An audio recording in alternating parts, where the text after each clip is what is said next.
Okay. So we're just going to do a quick statement from Sami, and then we'll take a few questions. Only a few. He's obviously had a long flight and a long couple of weeks. If you want to just put that on.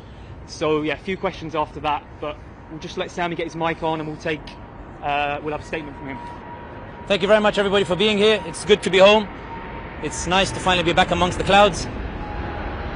I want to say that it's wonderful to be back after being exonerated by 2 federal judges, both of whom found that there were serious breaches of freedom of speech. I want to say that this wasn't just an attack on me. It was an attack on the freedoms of ordinary Americans and citizens worldwide. It was an attack on their freedom to speak the truth in the face of hatred. And I think that my message to the Americans, as somebody who grew to love America, who loves its people, who saw the wonderful kindness and generosity and hospitality in every single state except New Hampshire. I didn't get the chance to go to New Hampshire. It's the only state I didn't go. I saw that the Americans were amenable to truth. And I think that the reason that my visa was targeted was not because of anything that I was saying, but because Americans were listening. Because now public opinion is shifting, because people are seeing the truth. There is a concern amongst bigots, amongst extremists, that if the truth gets out, it will truly change the world. And that's why I am pleased that I was able to return home.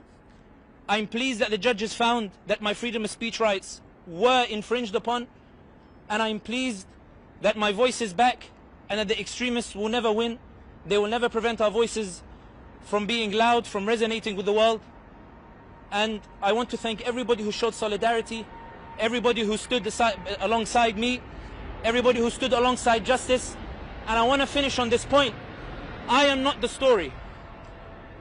I am not the story. The story is one of the most heinous genocides of our time. The story is about kids who had their heads blown off. The story is about kids who had their legs blown off. The story is about innocent women and children who were bombed into oblivion for crimes they did not commit. This is about apartheid and occupation and how to stop the final apartheid outpost that exists in our modern world. I am not the story. The story is about a world that is waking up to the truth. The truth is louder than hate. The truth is louder than the bigots. The truth is louder than the extremists. They failed to silence me. They will continue to fail to silence all those voices of truth. And I'm glad that I am here in London, where our freedoms are also protected, and they will be protected in America as well, thanks to the cooler heads in the federal court system. Thank you very much for being here. Thank you to everybody who shows solidarity, and I'm happy to take a couple of questions. We'll go to Yasmin at the BBC. Sami, what laws were you arrested and held? How were you treated while you were being held? And were you arrested because of your advocacy for Palestinians and the criticism of Israel? Sami, I understand you were on a visitor's visa in the US. Were you breached of that visa? And why is on this occasion you were treated as though you, of course, had been travelling in the US for some period of time? I think this is easily answered by explaining what was on the charge sheet. On the charge sheet, the only allegation that was made was that I overstayed my visa. That visa was revoked without my knowledge on the 24th of October. I was flying from SFO, San Francisco, to Florida to give another talk about justice and freedom and rights. And as I went through SFO, I was informed that my visa had suddenly been revoked. When I was taken to the detention center, there was an immediate appeal to a federal judge who expressed such grave concern about the infringement of freedom of speech that they issued an immediate restraining order on ICE, meaning I was not to be transferred anywhere. And then another federal judge found that when there was a case of whether they had jurisdiction, the federal judge found we have jurisdiction because of the manner in which the visa was revoked, because the manner in which he was arrested, suggesting there was illegality in the way that I was arrested. I did nothing illegal in the US. Everything was within the visa. Everything was within the limits of what the visa allowed me to do.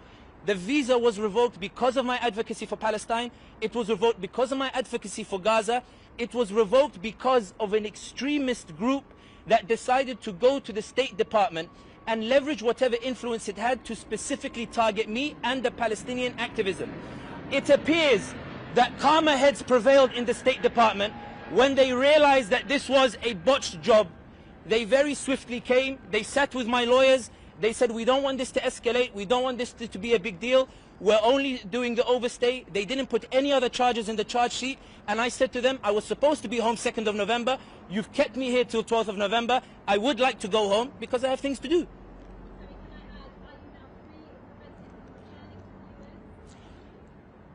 Based on the agreement made with the US, I am allowed to apply for a new visa. I am allowed to visit the US. There are no obstructions on me visiting the US. There is nothing on my record. I am entitled to visit the US, which is why the extremists are very upset and furious, because they thought that they would be able to accuse me of heinous crimes, and they found that 2 federal judges stood in their way, because the courts are still alive, the rule of law is still alive, my freedom of speech is sacred, it is to be protected, and thank God it was protected by the federal courts.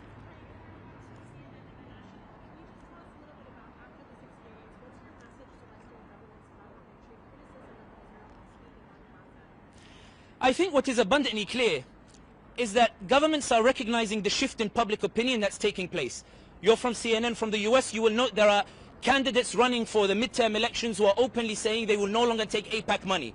Being aware that it is no longer something that is a political asset because of the shift in public opinion, because ordinary Americans, good Americans with good hearts, who saw those images of those children being slaughtered, were so moved by it that they have decided to take a principled position against genocide. This is what I meant when I said it's not about me. What they are upset about is not what Sami Hamdi says. They're upset that Americans are waking up, that Americans are moving, that Americans are mobilizing, and there is now a hysterical push in multiple Western capitals by an extremist lobby to silence voices of truth because people are listening. So my message to Western governors is, embrace this shift in public opinion.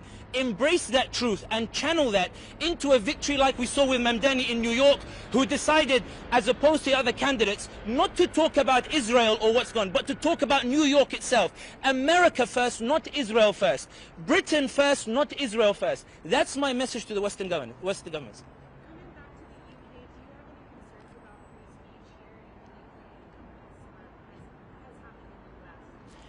I think that one of the things that I admire about the UK, and indeed in the US, is that for all of the accusations that were thrown, the rule of law still stands.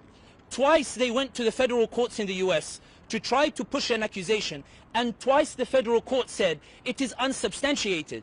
Even in the UK here, despite the efforts of an extremist lobby to silence and restrict the freedom of speech of ordinary British citizens, of ordinary Americans, the courts continue to stand in their way because of the rule of law.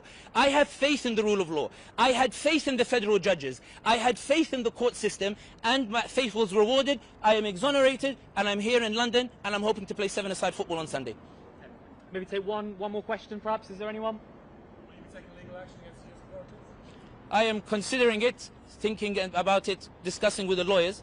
But what I will say is, one of the reasons for the hesitation is that I am aware that it was an extremist group that tried to come after me, but that there were cool heads in the State Department, there were cool heads in the federal court system who realized it was a botched operation, and they swiftly tried to repair it and make amends, which is what allowed me to depart the US without any charge and with the permission to return to the US at any time as I wish. In respect of those cooler minds, I would rather celebrate those who protected the freedom of speech of the Americans, and I wish to declare here that the extremists were defeated in this case. I won this case. The extremists failed to silence my voice. They failed to remove my freedom of speech. America stood with me against the extremist Israeli lobby. Americans stood alongside me. You saw the American media, you saw the American community, you saw ordinary Americans on the street, you saw ordinary Americans on social media. They came out for me because they believed that we shared this message of truth with one another. It is in this context that I am not entirely sure I will sue. Rather, what I will say is that I pray to Allah Almighty that Allah allows these cooler heads to prevail over these extremists, and I hope that Allah saves America from these extreme groups that are launching an onslaught and a barrage of attacks on the freedoms of ordinary Americans and the freedoms of ordinary Brits.